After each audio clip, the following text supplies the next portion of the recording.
ಧರ್ಮಸ್ಥಳದಲ್ಲಿ ಸ್ವಚ್ಛತಾ ಕಾರ್ಮಿಕನಾಗಿ ಕೆಲಸ ಮಾಡ್ತಾ ಇದ್ದೆ. ನನ್ನ ಹತ್ರ ಬಂದು ಬೆದರಿಸಿದ್ರು. ನಾವು ಹೇಳ್ದಂಗೆ ಕೇಳದೆ ಹೋದರೆ ನಿನ್ನನ್ನು ನಿನ್ನ ಕುಟುಂಬಸ್ಥರನ್ನು ಸಾಯಿಸಿ ಇಲ್ಲೇ ಹೂತು ಹಾಕಿಬಿಡ್ತೀವಿ ಅಂತ ಹೇಳಿದ್ರು. ಏನು ಹೇಳ್ದಂಗೆ ಕೇಳಬೇಕು? ನಾವು ಹೇಳಿದ ಹೆಣಗಳನ್ನು ರಹಸ್ಯವಾಗಿ ಹೂಳಬೇಕು ನೀನು ಅಂತ.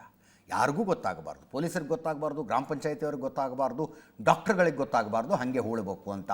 ಆಮೇಲೆ ನೋಡಿದ್ರೆ ಅತ್ಯಾಚಾರಕ್ಕೊಳಗಾದಂತೆ ಕಾಣ್ತಾ ಇದ್ದಂಥ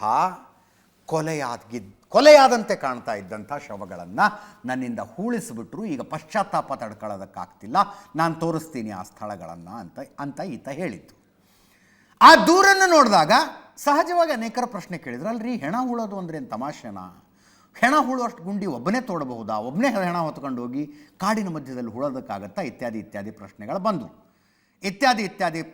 ಬಂದು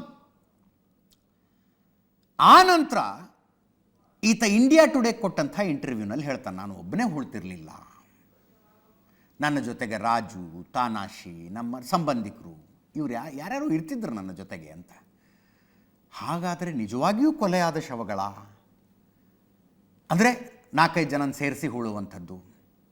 ಯಾವಾಗ ಈತ ಅಗದ ಜಾಗಗಳಲ್ಲಿ ಮೂಳೆಗಳೇನು ಸಿಗಲಿಲ್ವಲ್ಲ, ಧರ್ಮಸ್ಥಳದಲ್ಲಿ ಇನ್ನೂ 4 ಜನ ಬಂದರು. 4 ಜನರ ಪೈಕಿ 2 ಇವರೇ ಹೂಳ್ತಾ ಇದ್ದದ್ದು ನಾವು ನೋಡಿದ್ದೀವಿ ಅಂದರು. ಅದರಲ್ಲಿ ಒಬ್ಬ ಈ ಸೌಜನ್ಯ ಮಾವ ಅಂತೂ, ನಾನು ನೇತ್ರಾವತಿ ಸ್ನಾನಘಟ್ಟದಲ್ಲಿ ನನ್ನ ಅಂಗಡಿ ಇತ್ತು, ಅಂಗಡೀಲಿ ಕೂತ್ಕೊಂಡು ನೋಡ್ತಾ ಇದ್ದೆ ಇವನು ಹೂಳೋದು ಅಂತ. ಅಂಗಡೀಲಿ ಕೂತ್ಕೊಂಡು ನೋಡೋದು ಅಂದರೆ ಅಂಗಡಿ ಏನು ಮಧ್ಯರಾತ್ರಿ ತೆಗೆದಿರೋದಿಲ್ಲ, ಹಗಲೊತ್ತಿನಲ್ಲೇ ಇರಬೇಕು. ನೇತ್ರಾವತಿ ಸ್ನಾನಘಟ್ಟದಲ್ಲಿ ಅಂಗಡಿ ಇದೆ ಅಂದರೆ ಮೇನ್ ರೋಡ್ಗೆ ಇದೆ. ಅದು ಮೇನ್ ರೋಡ್ನಿಂದ ಕೂತ್ಕೊಂಡು ನೋಡಬಹುದಾದಂಥ ಜಾಗದಲ್ಲಿ ಶವಗಳನ್ನು ಹೂಳ್ತಾ ಇದ್ದ ಈತ ಅಂದರೆ ಕೊಲೆಯಾದ ಶವಗಳನ್ನು ಹಂಗೆ ಹಾಗಲೇ ಎಲ್ಲರೂ ಕಾಣಂಗೆ ಹೂಳಿರ್ತಾರ? ಈ ಪ್ರಶ್ನೆಗಳು ಸಹಜವಾಗಿ ಬಂತು. ಆ ಎಲ್ಲ ಪ್ರಶ್ನೆಗಳು ಒತ್ತಟ್ಟಿಗಿರಲಿ. ಈತನ ಜೊತೆಗೆ ಆ ಕಾಲದಲ್ಲಿ ಕೆಲಸ ಮಾಡ್ತಾ ಇದ್ದಂಥವರನ್ನು SIT ಅವರು ಹುಡುಕಿ ಕರ್ಕೊಂಡು ಬಂದು ತನಿಖೆ ಮಾಡಿದ್ರು.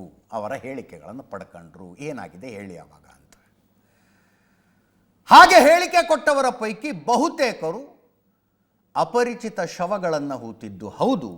ಆದರೆ ಅಲ್ಲಿ ಪೊಲೀಸರು ಇರ್ತಾ ಇದ್ರು, ವೈದ್ಯರು ಇರ್ತಾ ಇದ್ರು, ಎಲ್ಲ ಪ್ರೊಸೀಜರ್ ಆಗಿರ್ತಿತ್ತು. ಶವಗಳನ್ನು ಹೂಳುವ ಜವಾಬ್ದಾರಿ ಗ್ರಾಮ ಪಂಚಾಯತಿಯವ್ರದ್ದು. ಗ್ರಾಮ ಪಂಚಾಯತಿ ಹತ್ರ ಸ್ವಚ್ಛತಾ ಕಾರ್ಮಿಕರು ಇರ್ತಿರಲಿಲ್ಲ, ಅವರು ದೇವಸ್ಥಾನದವ್ರಿಗೆ ಹೇಳ್ತಿದ್ರು, ದೇವಸ್ಥಾನದವರು ಮಾಹಿತಿ ಕಚೇರಿಗೆ ಹೇಳಿ, ಮಾಹಿತಿ ಕಚೇರಿಯ ಮೂಲಕ ನಮಗೆ ಹೇಳಿ ಹೂಳಿಸ್ತಾ ಇದ್ರು.